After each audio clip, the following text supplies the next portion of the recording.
வணக்கம் நண்பர்களே. குரு பூர்ணிமா அப்படின்னா என்ன? வியாச பூர்ணிமாவும் இது ஒண்ணுதானா? குரு பூர்ணிமாவில் நமக்கு என்ன நன்மைகள் வரப்போகுது அப்படின்னு பார்க்க போறோம். இந்த காணொலியை முதலில் பார்ப்பவர்கள் இதுதான் முன்னாடி பார்த்தது இல்லைன்னா கைண்ட்லி சப்ஸ்கிரைப் பண்ணிக்கோங்க, ஆல் நோட்டிஃபிகேஷன் எனேபிள் பண்ணிக்கோங்க. ஏற்கனவே நம்மளை பார்த்து சந்தோஷப்பட்டு இன்னும் நிறைய ஊக்கம் கொடுத்து கொண்டு இருப்பவர்கள் தொடர்ந்து பார்த்து கொண்டே வாருங்கள். ஷேர் பண்ணுங்கள், லைக் பண்ணுங்கள், கமெண்ட் பண்ணுங்கள். புதிய வீடியோக்களுக்கான எதனா க்ளூஸ் இருந்தால் அதை எனக்கு தெரியப்படுத்துங்க. வாருங்கள் இந்த காணொலியில் பார்ப்போம். குரு பௌர்ணமினா என்ன? புத்த பௌர்ணிமா, குரு பௌர்ணிமா, வியாச பௌர்ணிமா அப்படின்லாம் சொல்லக்கூடிய பௌர்ணமி இது நார்மலாகவே குருவும் பௌர்ணமியான இந்த சந்திரனும் பார்த்துக்கிறோம். சூரியனுக்கும் குரு இருப்பார். இது சந்திரன் அங்கேருந்து நேராக பார்ப்பார் அப்படின்னு சொல்லுவாங்க. மிதுனத்தில் ஆடி மாதத்தில் சூரியனும் அந்த குருவும் ஒன்றாக உட்காந்துக்கிறாங்க. இந்த சந்திரனானவர் பூராட நட்சத்திரத்திலேருந்து அவரை நேராக பார்ப்பார். அப்போது இது குருவின் ஒரு அனுகிரகத்தை சந்திரன் மூலமாக பெற்றுக்கொள்வது. சந்திரன்னா மனோகாரன், குருனா ஆத்மா, நமக்கு ஆத்தியார் பிரகஸ்பதி. நார்மலாகவே இந்த ரொட்டீன் எல்லாமே ஜூலை ஆகஸ்டில் நடக்கும். இந்த வாட்டி ஜூனில் நடக்கும். அவ்வளோதான். இது ஜூலை 10ஆம் தேதி அன்னைக்கு இந்த விஷயம் நடக்க போகுது. இந்த குரு பூர்ணிமாவோட முக்கியமான விஷயம் பிரகஸ்பதி. வியாசர் எல்லாத்தையும் நமக்கு வேதத்தை கொடுத்த வேத வியாசர் அவரை நினைவுபடுத்தி குருவை வந்தனம் செய்வது, அவர்கிட்ட போய் நமஸ்காரத்தை பண்ணி அனைத்தும் உம்மாளுடைய அருளாலே நமக்கு கிடைத்தது. மாதா பிதா குரு மூலியமா தெய்வம் அப்படிங்கிறதுனால குருவை வணங்குவது ரொம்ப சால சிறந்ததுன்னு வைத்திருக்கிறோம். வைஷ்ணவ சம்பிரதாயத்திலே குருதான் ஃபர்ஸ்ட் ப்ரையாரிட்டி. சுவாமியே நேரில் வந்தாலும் குருவை நமஸ்காரம் பண்ணிட்டு தான் அவர் மூலியமா சுவாமியை பார்ப்பதுன்னு வழக்கம் உண்டு, எஸ்பெஷலி வடகிழ சம்பிரதாயத்தில். அதனால் குருவுக்கு எவ்வளோ ப்ரையாரிட்டி பாருங்கள்.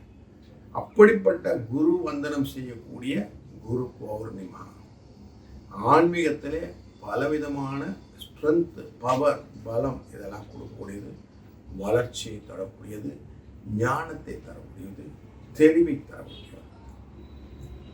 இது மகா பருவத்தினி யோகம்னு சொல்லுவாங்க. இன்னைக்கு ஒன்று செஞ்சால் 100 மடங்கு, தானங்கள் செய்தால் 100 மடங்கான பலன் வரக்கூடிய நாள். ஒன்று வச்சா 100ன்னு சொல்கிறோம்ல, அந்த மாதிரி தானங்களிலும் நல்லதாக செய்யக்கூடிய நாள். அதனால் இன்னைக்கு காலையில் எழுந்துக்கணும், நல்ல வழக்கமாக குளிச்சுட்டு மஞ்சள் ஆடைகள், மஞ்சளுக்கான விஷயம் குருவுக்கு உகந்ததுனால அதை அணிந்து கொள்வது, உபவாசம் இருப்பது, நோன்பு இருப்பது, பழம், பால் போன்றவற்றை மட்டும் எடுத்துக்கொள்வது, பூஜைப்படிக்கான அந்த எந்திரங்கள், குருவின் எந்திரங்கள் இல்லை குருவின் உருவப்புறங்கள் இதில் முன்னாடி அமர்ந்து கொள்வது. நார்மலாக ஸ்ரீ குருப்யோ நமஹா அப்படிங்கிற வார்த்தையோ, குருவை வணங்கக்கூடிய உங்களுக்கு தெரிந்த மந்திரங்கள் தெரிந்தால் அதுவோ, இல்லைன்னா ஓம் குருவே நமஹா அப்படிங்கிற மந்திரத்தையோ 108 தடவை நீங்கள் தொடர்ந்து ஜபித்துங்க. அதுக்கப்புறமா அந்த சுவாமிக்கு நீங்கள் செய்ய வேண்டிய நிவேத்தியத்தை செய்துவிட்டு பொங்கல் விஷயங்கள் எல்லாம் படைத்து விட்டு ஆரத்தி காட்டி சுவாமியை வணங்கி விட்டு வந்தீர்களானால் உங்களுக்கு ஒரு நல்ல சுபிட்சமான விஷயங்கள் கிடைக்கும். இது சிறப்பு செயல்களானா ஆமாங்க, இப்படி செய்கிறது நல்லது. சிலவங்க என்ன பண்ணுவாங்க, குருக்கிட்ட நார்மலாக காப்பு அப்படின்னு சொல்லக்கூடிய மஞ்சள் கயிறெல்லாம் வச்சுட்டு அதை சுவாமியிட வேண்டிட்டு குரு மூலிமா மஞ்சள் கயிறெல்லாம் கட்டிக்கிறது வழக்கம். குழந்தைகள், படிக்கிற குழந்தைகளுக்கெல்லாம் தானம் பண்ணுறது ரொம்ப விசேஷம். அதே மாதிரி குரு பீடத்துக்கு சென்று குருவை வணங்குவது ரொம்ப ரொம்ப நல்லது.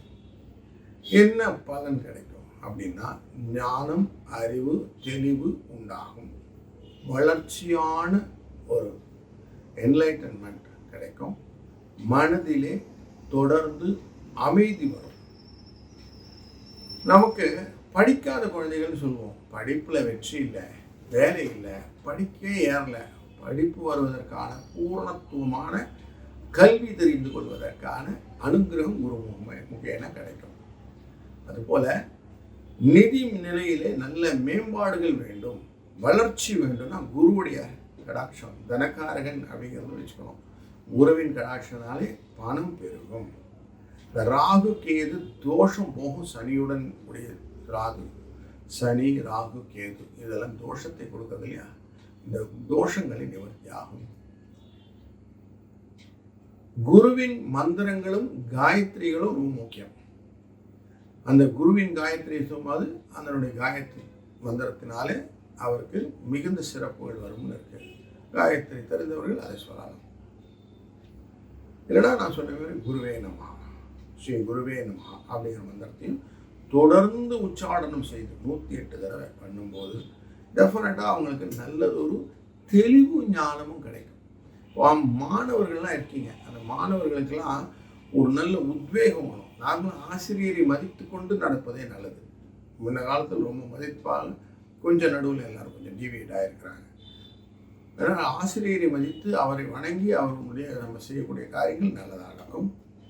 மாணவர்களுக்கு நாம் உதவி செய்வது, புஸ்தகங்கள்லாம் வாங்கி கொடுப்பது இன்னும் ஜாஸ்தி ஹெல்ப்ஃபுல்லாக இருக்கும்.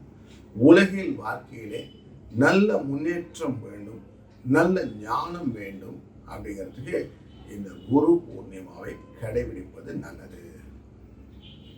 ஞானம், அறிவு, வெற்றி கிடைக்கும்னா குரு பூர்ணிமாவை நாம வர்ஷிப் பண்ணணும். ஓம் பிரகஸ்பதியே நமஹா அப்படின்னு வணக்கங்கள்.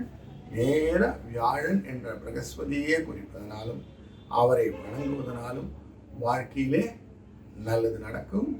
நல்லதே நடக்கட்டும். வாழ்க வளத்துடன்.